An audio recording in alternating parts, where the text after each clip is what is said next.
Well, good morning and welcome, everyone. It's a little quiet in the room this morning.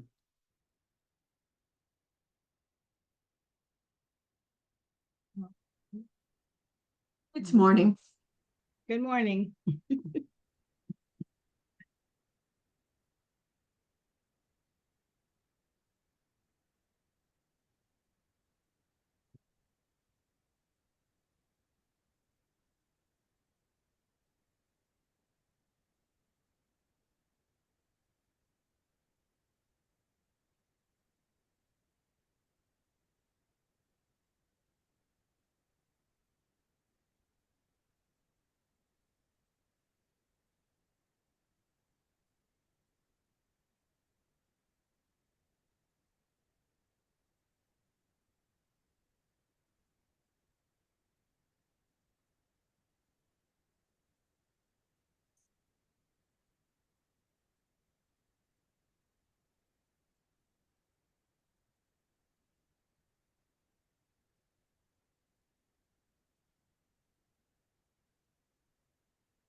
I certainly found myself this morning looking forward to being back in the building in August.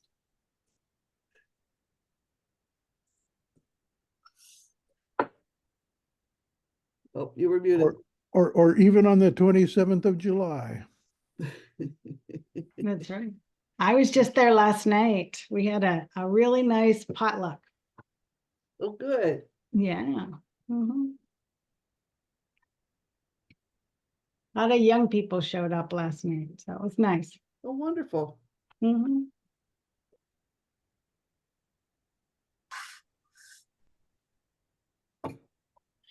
Amy, this is Bob. Hey, Bob. I'm sending you an email that you might find interesting. Okay, I appreciate the mystery. I'm not going to go try looking for it before we start, though. Right. It may be a distraction.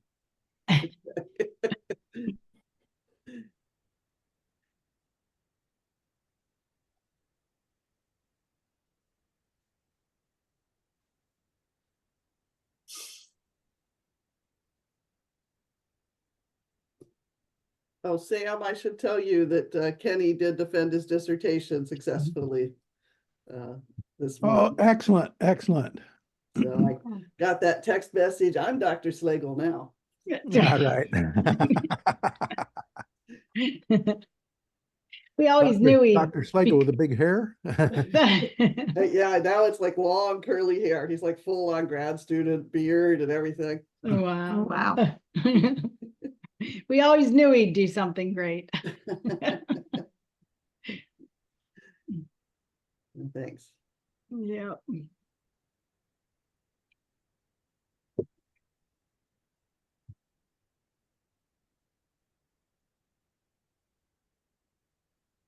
Well, I imagine we may have some other folks joining us, but it is 10 o'clock. And so I will turn to our technology and ask folks to mute if you're unmuted.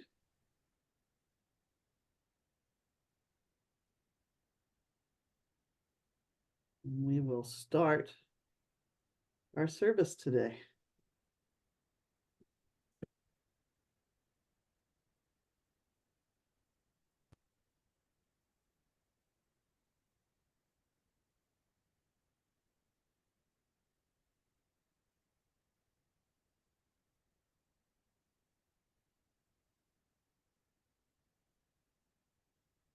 Lovely.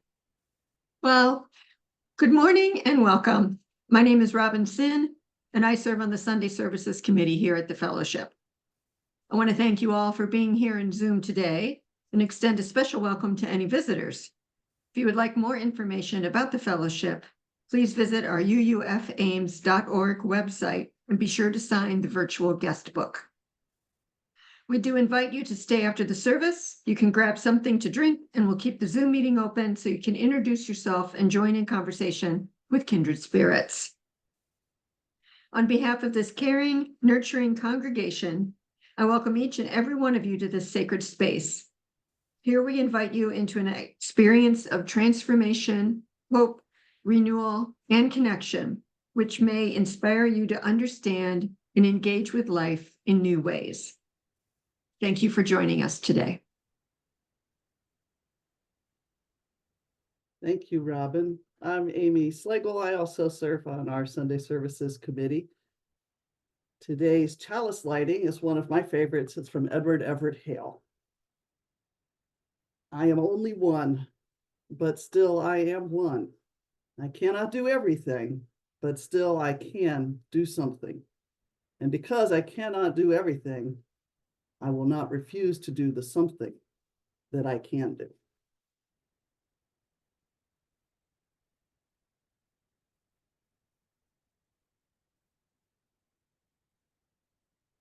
Please join in singing our opening song, Love Will Guide Us.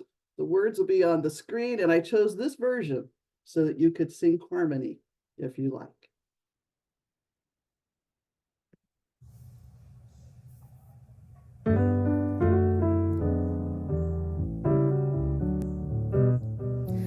Love will guide us, peace has tried us, hope inside us will lead the way on the road from greed to giving. Love will guide us through the hard night. If you cannot sing like angels, if you cannot seek before thousands, you can give from deep within you. You can change the world with your love. Love will guide us, peace has tried us, hope inside us will lead the way.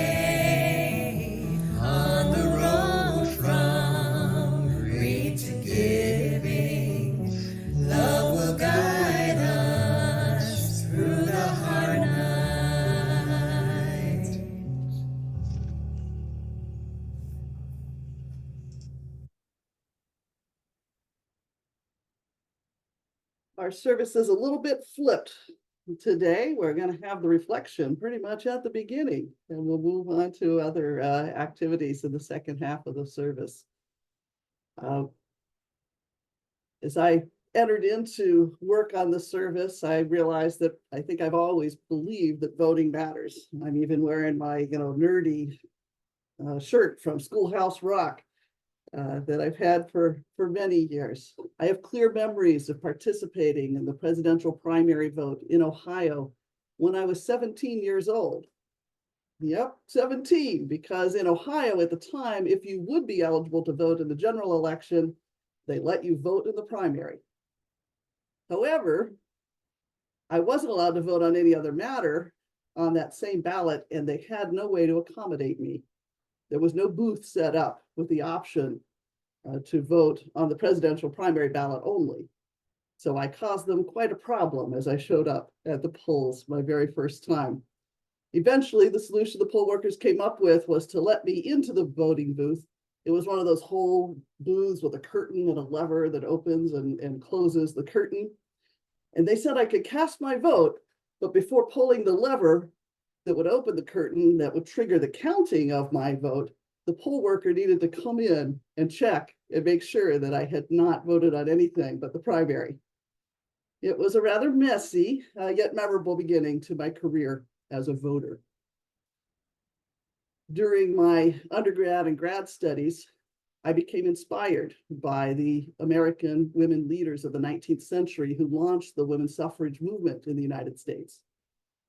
They were intent on gaining access to this political power, first because they knew themselves to be equally human, and so believed that they too should not suffer taxation or any other law without representation. And second, they wanted to address such issues as slavery, Indian policies, alcoholism, and domestic abuse, giving married women, rather than her husband, access to the wages that she earned. The speeches of the early leaders of the women's suffrage movement reveal their commitment to making a space for women's voices, ideas, and opinions when it came to various policies, such as those related to public education, prisons, or public sanitation, housing, liquor, and the myriad concerns at the heart of the labor movement.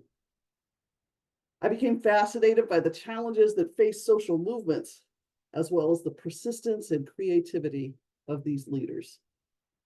One story that stuck with me is that of the 1840 World Anti-Slavery Conference in London, England. Anti-slavery societies from various countries sent delegates over to that conference. Elizabeth Cady Stanton traveled there with her new husband. He had been elected as a delegate from his local anti-slavery society, and they traveled to London as part of their honeymoon. Lucretia Mott and a handful of other US women were elected from their anti-slavery societies in the States to be delegates at the conference too. This is a picture of Mott and Stanton in their elder years. But when all these women arrived at the conference, they learned that the conference planners did not have a plan for recognizing the credentials of women delegates. In fact, the conference spent its first several days not advancing the cause of abolition, but debating whether to seat the women. And with men only voting, the motion to allow the women to be seated was defeated, and no women were seated as delegates. The women moved to the balcony. Stanton and Mott met, and so the story goes, they knitted socks together and envisioned ways to address the exclusion of women from such meetings. They realized that if they were going to exercise power in the abolitionist movement, they would need to address the obstacles to women being recognized as citizens. And 8 years later, in 1848, they helped organize the Women's Rights Convention in Seneca Falls, New York, where the delegates produced a Declaration of Sentiments that, like the Declaration of Independence, announced the intentions of this group to secure the rights of women, including the contentiously debated clause, the right to vote. And so began the 72-year battle that culminated in the passage of the 19th Amendment to the Constitution that granted women the right to vote.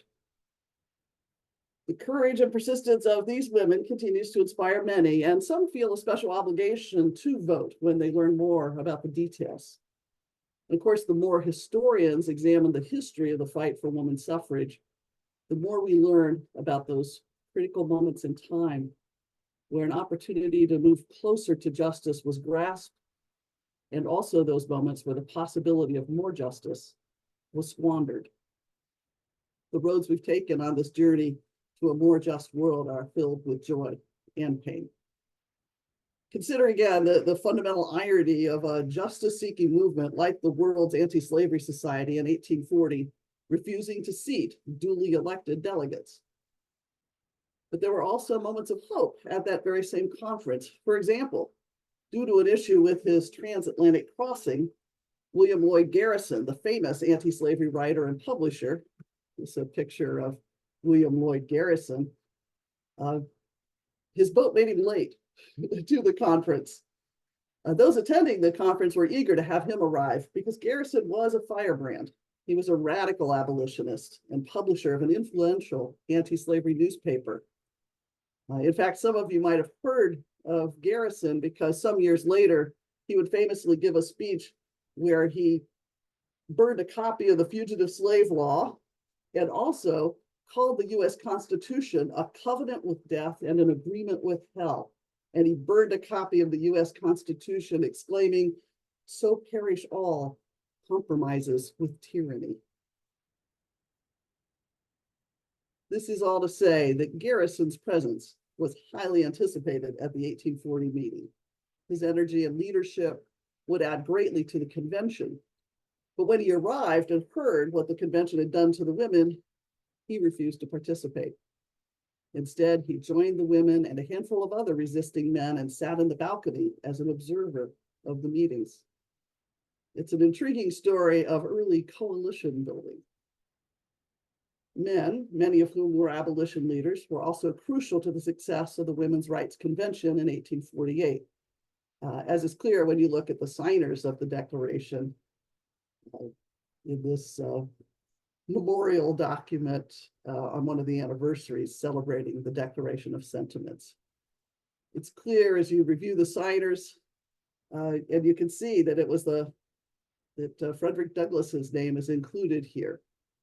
This Black abolitionist leader lent his persuasive voice to urge attendees to adopt Stanton's resolution to include a demand for women to vote in the Declaration of Sentiments. Several attendees really credit Douglass for its passage. And that moment of coalition makes the story of the division of the women's suffrage movement in the post-Civil War era even more heartbreaking. After the Civil War, Congress proposed a series of amendments to the Constitution called the Reconstruction Amendments. The 15th Amendment reads,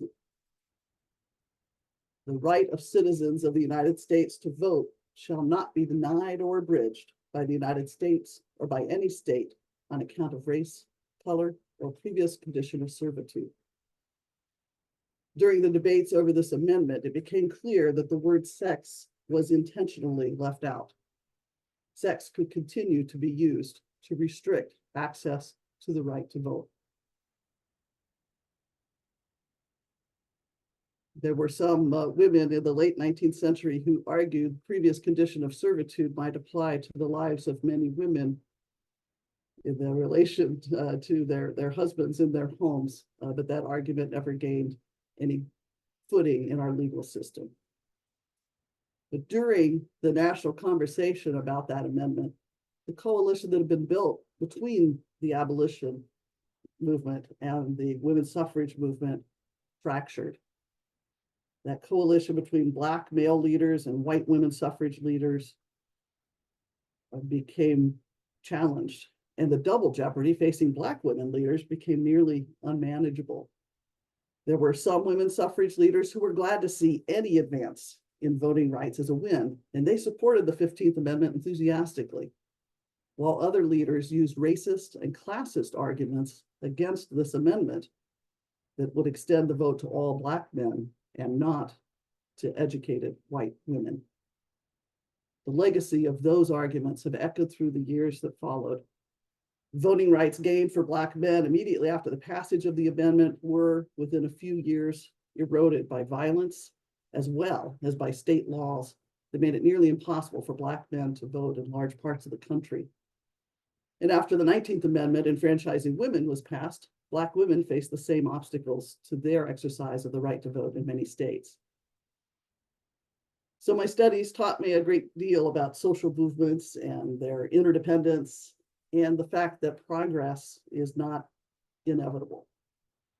The stories of commitment to the cause of exercising the right to vote throughout the 20th century also underscored my own belief in the fundamental importance of voting.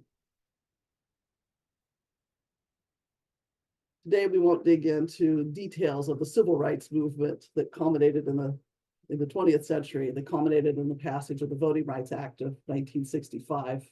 I think many of you are very well aware of those highlights. But when it comes to voting rights, the challenges faced by voters before the Voting Rights Act are similar to some of the challenges that exist today. As always, our amendments and laws have only been as effective as the institutions and policies in place to oversee their implementation and continuation. As a case in point, because of the 2013 Supreme Court decision in the Shelby County versus Holder case, the last decade has seen the passage of many new laws affecting voting rights. Last year, a study by the nonpartisan Brennan Center counted 94 laws passed across 29 states that they labeled as restrictive to exercising the right to vote. Many of these laws have been shown to have a disproportionate impact on voters from communities of color, voters with disabilities, and low-income voters. At the same time, however, they also counted for over 500 bills having an expansive impact on some aspect of voting being introduced in all but one state in the Union.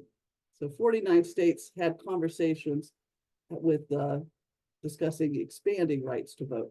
And several of those bills have been adopted in some states, including states who have adopted an automatic voter registration process, a policy that makes registering to vote an opt-out proposition rather than an opt-in proposition.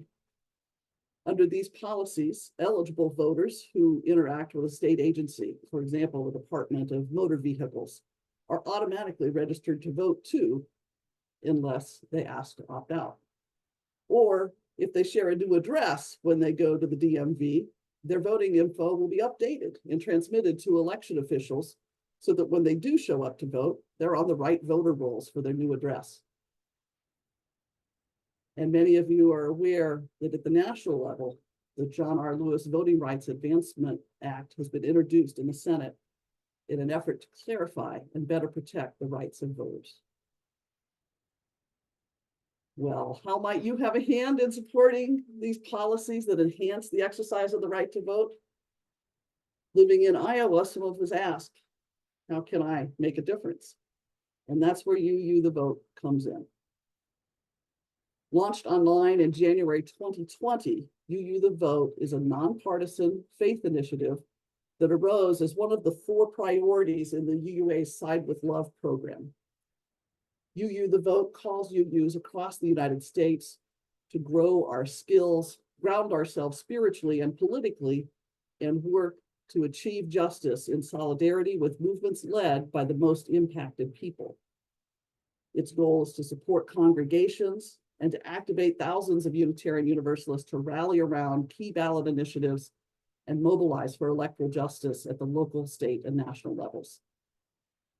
I want to share the promotional video they created in 2020 to introduce and engage the UU community.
I hope you find that video as energizing as I have found it to be. And I confess this year, I've needed that energy. I find myself struggling to identify what it is that I'm leaning into during this election cycle. I think I have more dread than excitement as I look to the upcoming election season. And others have shared with me that they're feeling that way too. But I'll tell you, UU the Vote has been helping me reframe my discomfort. UU the Vote has extensive resources to assist UUs and friends to find ways to connect and make a difference. I even found their video, Prophetic, Not Partisan, IRS Rules for Nonprofits, insightful and helpful. I'm a true administrator nerd, apparently. But having clarity and support from our national organization to help us understand these rules reminds me I can lean into issue advocacy and into voter turnout efforts As part of UU the Vote, we don't make phone calls or write postcards to advocate for specific candidates. We do it to strengthen communities, to encourage engagement and empower people to participate in the democratic process. In 2022, UU the Vote reached over 2 million voters to help get out the vote in communities where their votes could truly have an impact. And here in the 2024 cycle, they want to expand their reach. I put a link to the video that summarizes some of the impact of the 2022 UU the Vote efforts into chat. So what does UU the Vote ask you to do? Well, use resources and get connected to the UU the Vote website. You can just do a simple Google search to get to that homepage. And from that homepage, you can also link to the Facebook group or Slack, or sign up for email alerts so that you know how you might find regular information about how to connect in some of the UU the Vote activities. Certainly all of us are called upon to ask friends if they're registered to vote, urge them to get registered, help them figure out how to do that if they're not, but also urge them to find ways to support the issues that they care about. And again, I know that this is helping me as I currently shift my attention away from candidates and dig more into issues. You can send a letter to your local paper or make a post in the social media of your choosing on a ballot question or a contested issue that you care about. UU the Vote has a free guide that help you develop your own letter writing skills. You can also volunteer with an organization in your area that connects with these kinds of efforts. We have some wonderful examples of people who do just this in our community. Our own Mary Richards is an active member of the League of Women Voters, and though she couldn't join us here today, she did share the following for me to share with you. The League of Women Voters, which now welcomes members of every gender, was established more than a century ago. At the time, the 19th Amendment to the US Constitution established the right of women to vote in national elections. Its original purpose, and one which remains at its core today, is to create an educated electorate, assuring that all people not only have the right to vote for their governmental representatives, but they also have the knowledge relevant to making informed decisions as they do so. On a local level, League members actively seek to register all citizens who meet the age and residency qualifications. In Story County, this means holding registration drives on campus, as well as in many other venues. We participate in the national vote11.org project, which makes information about local candidates and their political positions easily accessible to voters via the internet. The League, which remains scrupulously nonpartisan at all levels, has entered alliances with other organizations that seek to increase voter participation in elections. For example, the League has recently entered into an alliance with the Girl Scouts of America to increase voter participation and access, and has been lobbying Congress to pass the John Lewis Voting Rights Act, which could extend the franchise in ways that have recently been limited by state laws. I'm so grateful for the participation of people like Mary, who give the gifts of their expertise and time to make accurate information available to voters, and for supporting an organization that is part of the big coalition of groups that are advancing and advocating for the John Lewis Voting Rights Act. As we listen now to a song that reminds us of the need for building coalitions and that acknowledges that this is a time for new and different action, I invite you to share your ideas in our chat about what UU the Vote might mean for you, or how other ideas you have for getting involved in this process.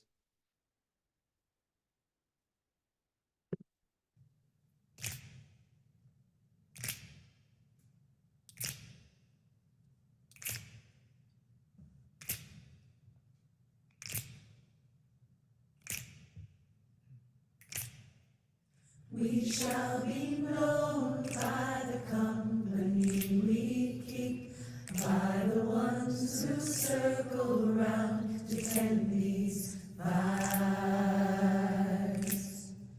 We shall be known by the ones who sow and reap the seeds of change alive from deep within the earth.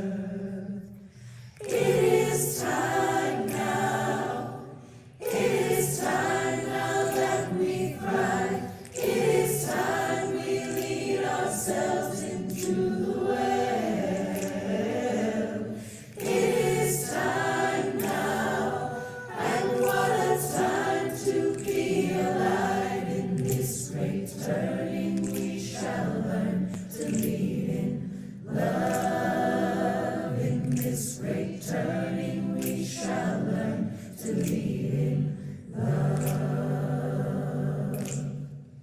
We shall be known by the company we keep, by the ones who circle round to tend these vibes.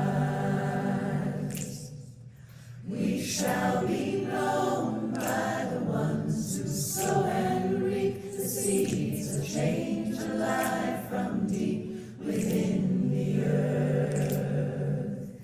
It is time now. It is time now that we thrive. It is time we lead ourselves into the well.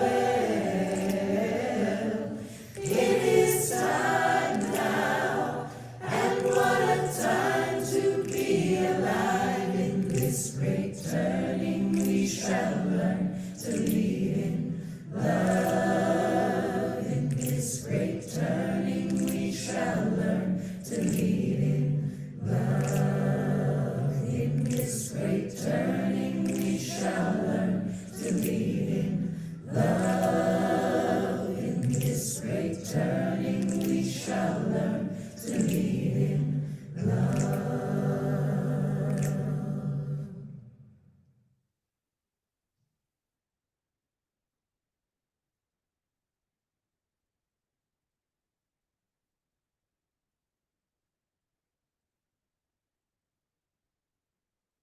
Non-participation in groups like the League of Women Voters or One Iowa.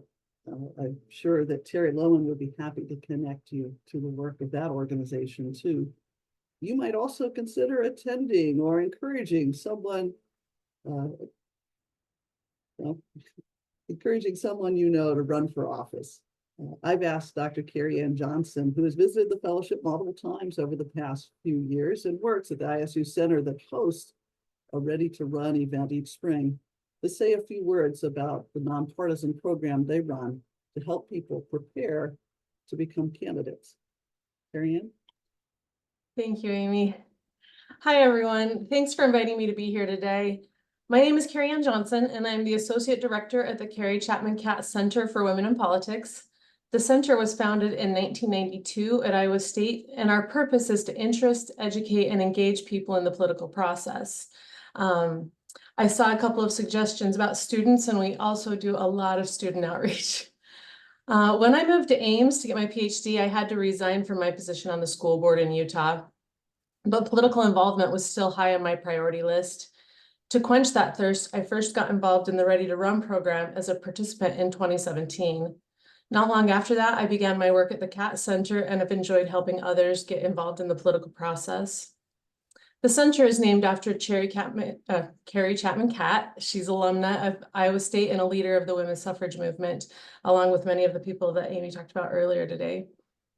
Our programs blend the resources and scholarship of an academic environment with the actual experiences of people in the public and private sectors.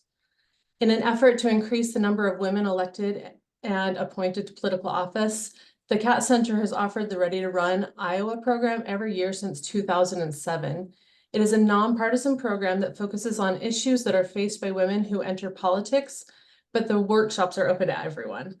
We teach the skills you need to run for elected office, serve in an appointed office, or become involved in community leadership.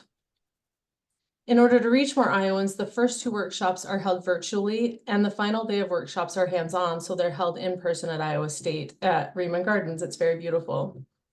Each workshop addresses a different topic to help participants as they prepare to engage with their political communities or run for office. People can register separately for as many workshops as they want to attend. Presenters at the workshops include public officials, former candidates, campaign strategists, journalists, and academics who all work in this field. Although some of the workshops address topics that are unique to women who seek greater participation in the political process, we really do want anyone who wants to learn about it to come. We have found that we continue to need women's representation in both elected and appointed offices in Iowa and nationally, and the Ready to Run Iowa workshops can help. Research has shown that women need to be asked at least 3 times before they truly think about running. So please encourage the women in your life to apply for boards and commissions or to run for local, state, and national office.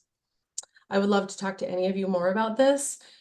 So on the slide, you can see a QR code or our website. If you would like to come to the Ready to Run Iowa workshops, please visit our website and watch for more information. The first one will be held in February. And yeah, I look forward to talking to you, any of you after the meeting who have questions. Thank you. Thank you, Carrie Ann. That's great. And it's a great reminder that there are all these boards and commissions and other ways to get involved and contribute to the strength of our communities. Yeah, as you don't have to communities. start in a scary way. That's right. That's right. Lots of ways to get involved and you know, I'm reminded of our chalice lighting. You know, I can't do everything, but still I can do something. So I appreciate a couple people who have posted some things in the chat. I encourage us to continue to build ideas there, stating what we might be willing to do or what we hope is done or what questions or resources we might need. Other things that UU the Vote is suggesting to congregations, you know, might be things that that you would be willing to take up, or maybe I should frame it as AJ would have. Your mission this week, should you choose to accept it, is to consider taking the lead to, you know, organize a movie or speaker or discussion night or on a nonpartisan issue. We could all learn more by, for example, by watching a documentary on voter suppression. UU the Vote has some recommendations for us. You might nominate an offering split or hold a fundraiser event for a local group that's doing nonpartisan education or voter outreach, or even raise funds for the UU the Vote effort. Also, UUFA and any member can engage with UU the Vote opportunities such as a letter writing or phone bank campaign. For example, this Wednesday night, July 24th, you can hook up on their website with the UUs of Sarasota who are hosting a virtual phone bank.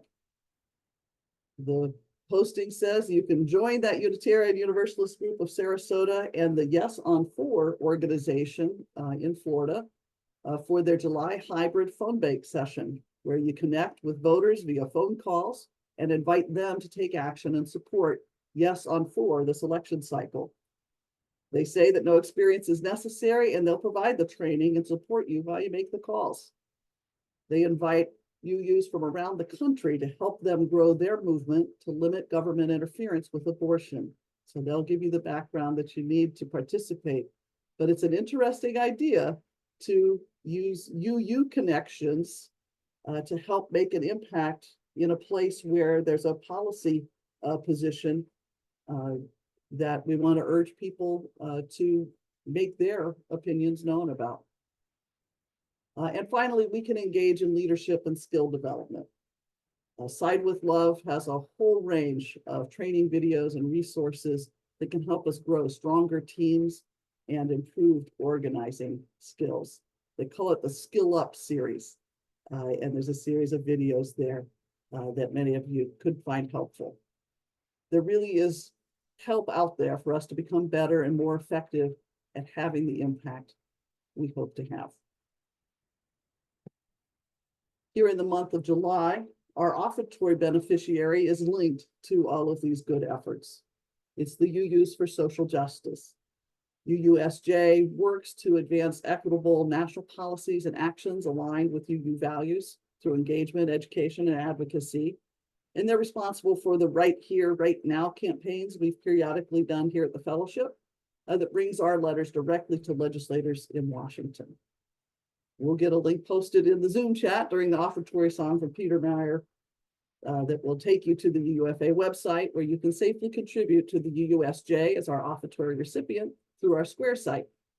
The same page will allow you to make pledge payments or donate to our partner church or donate to our operating fund to support the programs here in our fellowship that make this a community of inspiration, transformation, and belonging. And please, if you're visiting with us today, know that your presence is gift enough. The song during our offertory moment had to give us a time for reflection about a lot of material that's been coming at you, is Peter Mayer's America. And it captures some of the mood I've been hearing from people who are feeling exhausted by the tone of our current political discourse.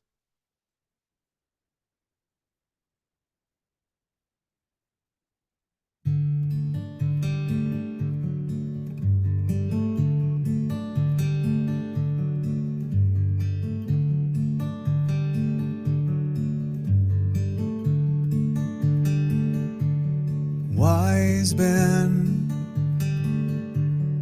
Franklin, brave Harriet Tubman,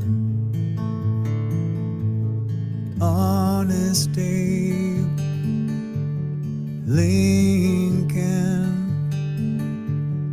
where have you been? Great lady, liberty, are you lost at sea? Sweet Jesus, the golden rule, America, where are you? Where's the light upon the hill? A light of reason and goodwill. Where's the lamp, the golden door, the song of hope you sang before? I've been searching for the home of the kind-hearted hero who fights for justice for all. Where have you gone? I've been searching for the land where we all have a chance.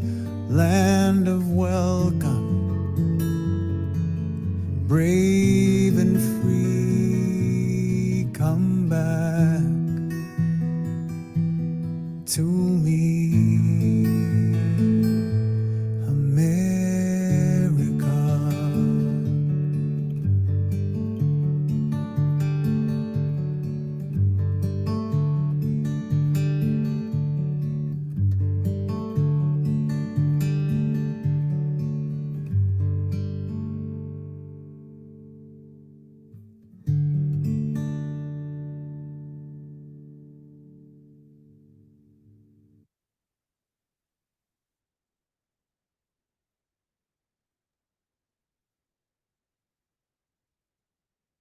Our reading this morning is Commitment, and comes from the American journalist and social activist Dorothy Day. People say, what is the sense of our small effort? They cannot see that we must lay one brick at a time, take one step at a time. A pebble cast into a pond causes ripples that spread in all directions. Each one of our thoughts, words, and deeds is like that. No one has a right to sit down and feel hopeless. There's too much work to do. Our closing song speaks to the work we are doing. It comes to us from Unitarian Universalist Congregation of Atlanta, one of the largest UU congregations in the United States, with roots going back more than 120 years.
that version of that song is by far my favorite. Because it really underscores the fact that I've always loved the song. We are building a new way, but none of us are doing it alone. Or need to feel like the weight of the world is on our own shoulders. As a community, we can do more. So inspired by those change agents of the past, I invite you to explore the UU the Vote materials and consider what you can do. The networks being built through UU the Vote can help us do what we can where we are. And even better, help us make a difference in places where our work has a chance to truly affect the outcomes on the issues that are important to us. Because I have needed messages of hope throughout this summer as I've engaged in thinking about our national leadership and the upcoming election. I'm going to share this excerpt from a recent sermon by UU Minister Nancy McDonald Ladd. This was actually part of her final sermon given at the River Road UU congregation in Bethesda, Maryland. This excerpt, I think a good title for it is, "We Are Not Done Yet." I think if I have only had one sermon that I have preached to you and to myself, indeed, over the span of 20 years, from this pulpit and beyond it, it is simply this, that we, none of us, not me, not you, not Unitarian Universalism, none of us are done yet. We are not done learning, changing, being transformed into something new. This country is not done yet, thank goodness. The rumors of the demise of liberal religion are greatly overstated, since as it turns out, we are still here. The outcomes of our greatest struggles are not foreordained, my friends. The party is not over. The way leads on. You and me and all of us, we are not done yet. Dum spiro spero, my Latin teacher taught me in high school. While I breathe, I hope. While I breathe, I hope always to become kinder and gentler and more loving and more brave. While we exist, we must evolve. We are not done yet. We are called each and every day to provoke one another in the safety of this love we share to deeper and more honest formation. Well, we are not done yet, and I hope we're feeling more provoked. Provoked to go explore the resources such as UU the Vote can give to us that can help us move forward. Thank you for joining today's service. I hope you have a wonderful week, and please do feel free to stay connected here in Zoom to visit with others. Thank you, Amy. Thank you, everyone. Mhm.